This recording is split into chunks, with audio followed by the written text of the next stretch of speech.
Hello dear students, in this video lecture we will discuss about electric field intensity on equatorial line. Equatorial line mean perpendicular line.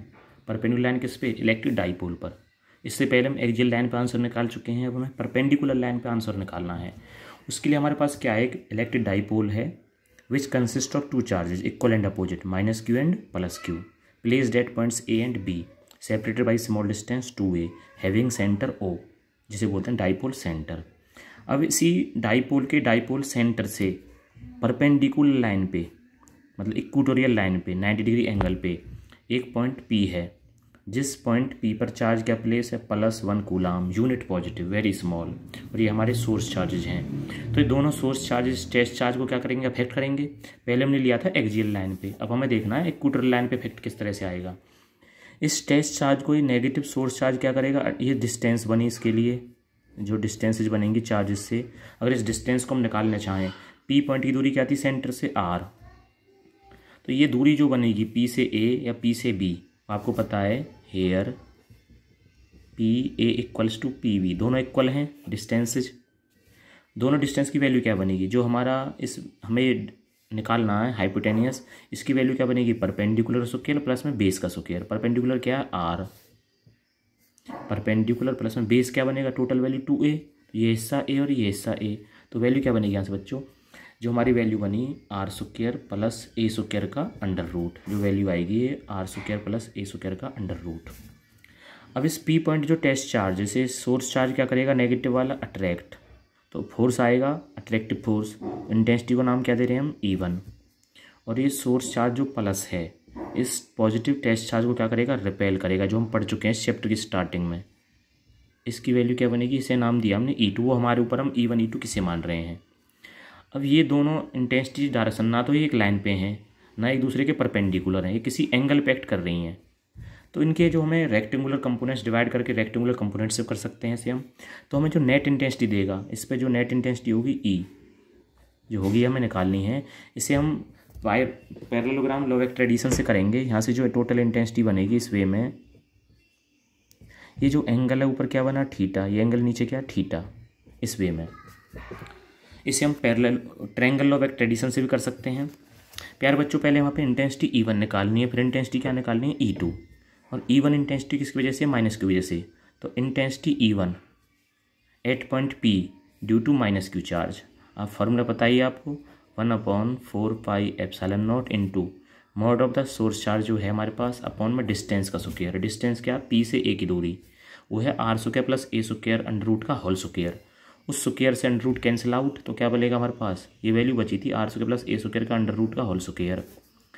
Square से under root cancel, तो E1 की value आई हमारे पास 1/4πε0 q upon r² plus a². और इसकी direction क्या होगी आपकी? Along P से A की तरफ, PA वेक्टर. सिमिलरली हमें इंटेंसिटी निकालनी है E2 P पॉइंट पे, जिसकी डायरेक्शन आउटवर्ड है. किस वजह से? +q चार्ज की वजह से. अब उसकी वैल्यू क्या बनेगी? Similarly intensity E2 at point P due to +q charge, 1/4πε0 charge upon में डिस्टेंस स्क्वायर. डिस्टेंस क्या हमारे पास? PB. उसमें जो स्क्वायर से अंडर रूट कैंसिल होगा, यहाँ भी क्या आएगी वैल्यू? r² प्लस a² का होल स्क्वायर से रूट कैंसिल, ये वैल्यू आएगी अलोंग. इसकी डायरेक्शन देखिए आप, E2 की डायरेक्शन इनवर्ड नहीं है, रिपल्सिव फोर्स में है, तो आउटवर्ड है. वो कहाँ है? B से P की तरफ है, अलोंग BP वेक्टर. अब ये दोनों इंटेंसिटी ना तो सेम लाइन पे हैं, ना परपेंडिकुलर, इससे हम इन्हें सोल्व कर पाएँ. इन्हें हम सोल्व कर रहे हैं यहाँ से पैरेललोग्राम लॉ वेक्टर एडिशन से. If two vectors are acting at some angle then their net intensity is given by their diagonal. अब वो डायगोनल क्या बनेगा? नेट इंटेंसिटी जो हम यहाँ पे शो कर रहे हैं. नेट इंटेंसिटी जो बच्चों यहाँ पे E है, जो E से हम शो कर रहे हैं, तो आपने पढ़ा था 11th में, फर्स्ट वेक्टर का square plus second vector square plus E1² plus E2² plus 2E1 E2 cos theta जो था. यहाँ पे टोटल एंगल क्या है? E1 E2 बीच में theta plus theta equals to 2 theta, उसका अंडर रूट. ये वैल्यू जो बनेगी यहाँ से. अगर हम यहाँ से वैल्यूज को देखें बच्चों, जो E1 और E2 की वैल्यू है, सेम डिस्टेंस होने की वजह से दोनों इंटेंसिटीज बराबर हैं, तो हम कह सकते हैं हेयर E1 = E2. अगर दोनों इंटेंसिटीज इक्वल हैं तो E की वैल्यू क्या मिली हमें? E1 भी E1 स्क्वायर, E2 की वैल्यू भी E1 हो गई, तो ये बनेगा E1 square plus E1 square plus 2E1, E2 की जगह भी E1 प्लेस कर दीजिए आप, cos 2 theta under root E1 square plus E1 square 2E1 square plus E1 into E1 2E1 square cos 2 theta. प्यारे बच्चों, अगर हम यहाँ से E1 की स्क्वायर को बाहर ले जाते हैं तो अंडर रूट से स्क्वायर कैंसिल आउट, क्या बचेगा बाहर आपका E1, और अंडर रूट में क्या वैल्यू बचेगी, यहाँ बचेगा 2 प्लस में 2 cos 2 थीटा, 2 कॉमन आउट ले लिया हमने तो यहाँ बचा 1 प्लस में यहाँ भी 2 कॉमन आउट चला गया तो ये क्या बचा हमारा cos 2 थीटा। ई जो वैल्यू आप निकाल रहे हैं बच्चों यहाँ पे, अब ई की वैल्यू जो यहाँ से आएगी, E1 तो आउटसाइड है ही, अब अंडर रूट में 2। प्यारे बच्चों 1 plus cos 2 theta, 1 plus cos 2 theta जो मैथमेटिक्स पढ़ते हैं बच्चों को आराम से पता होगा, 11th पढ़ा उन्होंने। 1 प्लस cos 2 थीटा की वैल्यू क्या होती है, वो होती है आपकी 2 cos स्क्वायर थीटा, वो आप 11th की बुक से देख सकते हैं। अब यहाँ से 2 इंटू 2 4, और 4 का अंडर रूट क्या आएगा 2 बाहर, cos स्क्वायर थीटा का क्या आएगा cos थीटा, और E1 आपका है 2E1 cos थीटा। तो इस फॉर्मूले से आप क्या निकाल सकते हैं, नेट इंटेंसिटी। E1 की वैल्यू आपको पता ही है ऊपर क्या आई थी, उस वैल्यू को प्लेस करने के बाद क्या मिलेगा, E vector equals 2 into E1 की वैल्यू जो आई थी ऊपर 1/4 pi epsilon not Q upon R square plus A square. अब इंटू में बच्चों यहाँ पे cos थीटा है, अब cos कैसे आप निकालते हो, cos की वैल्यू जो यहाँ पे थीटा की वैल्यू बनेगी एंगल के लिए, वो बनेगी आपकी जो है बेस अपॉन में हाइपोटेनस। बेस क्या आपका a और हाइपोटेनस की वैल्यू क्या R square plus A square का अंडर रूट। अब देखिए यहाँ से Q into 2 into A, charge into में जो डाइपोल की लेंथ होती है उसे हम क्या बोलते हैं P, dipole moment. Q into 2A तो मिलके क्या बन गया ऊपर P upon 4 pi epsilon not, इसकी वैल्यू बाहर क्या है 1, और अंडर रूट की वैल्यू क्या होती है 1/2, और मल्टीप्लाई होने पर पावर्स क्या होती हैं ऐड होती हैं, 1 प्लस 1/2 क्या बन जाएगा R square plus A square की पावर 3/2। ये आपकी आ गई नेट इंटेंसिटी, अगर आपको किसी भी पॉइंट पे निकालनी हो।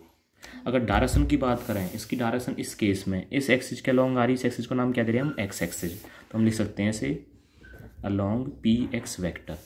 अगर ये डाइपोल शॉर्ट हो, डाइपोल शॉर्ट का मीन ये जो डिस्टेंस है ये बहुत ही कम हो, इतनी कम होती है कि डाइपोलों में दिखाई भी नहीं देता, और ये P पॉइंट बहुत दूर हो, उस केस में स्मॉलर डिस्टेंस को हम नेगलेक्ट कर देते हैं। उसे नेगलेक्ट करने से आंसर पे कोई खास इफेक्ट नहीं पड़ेगा।